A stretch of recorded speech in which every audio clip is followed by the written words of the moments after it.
एक आदमी ने एक बहुत ही खूबसूरत लड़की से शादी की। शादी के बाद दोनों की जिंदगी बहुत ही प्यार से गुजर रही थी। वह उसे बहुत चाहता था और उसकी खूबसूरती की हमेशा तारीफ किया करता था।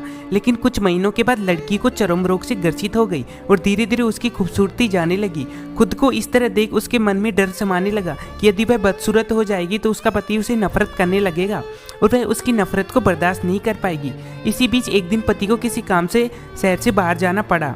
काम खत्म कर जब वह घर वापस लौट रहा था तो उसका एक्सीडेंट हो जाता है। एक्सीडेंट में उसने अपनी दोनों आंखें खो दी, लेकिन इसके बावजूद भी उन दोनों की जिंदगी सामान्य तरीके से आगे बढ़ रही थी।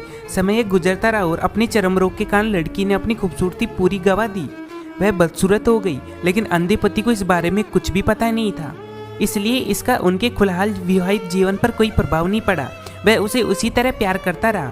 एक दिन उस लड़की की मौत हो गई। पति अब अकेला हो गया था। वह बहुत दुखी था। वह उस शहर को छोड़कर जाना चाहता था। उसने अंतिम संस्कार की सारी क्रियाविधि पूर्ण की और शहर छोड़कर जाने लगा। तभी एक आदमी ने उसे पीछे से पुकारा और वापस आकर कहा, अब तुम बिना सहारे के अकेले कैसे चल पाओगे? इतने साल तो तुम्हारी पत्नी तुम्हारी मदद किया करती थी। पति ने जवाब दिया, दोस्त मैं अंधा नहीं हूँ, मैं बस अंधा होने का नाटक कर रहा था, क्योंकि यदि मेरी पत्नी को पता चल जाता कि मैं उसकी बदसूरती देख सकता हूँ तो यह उसके रोग से भी ज्यादा दर्द देता, इसलिए मैंने इतने साल अंधे होने का दिखावा किया।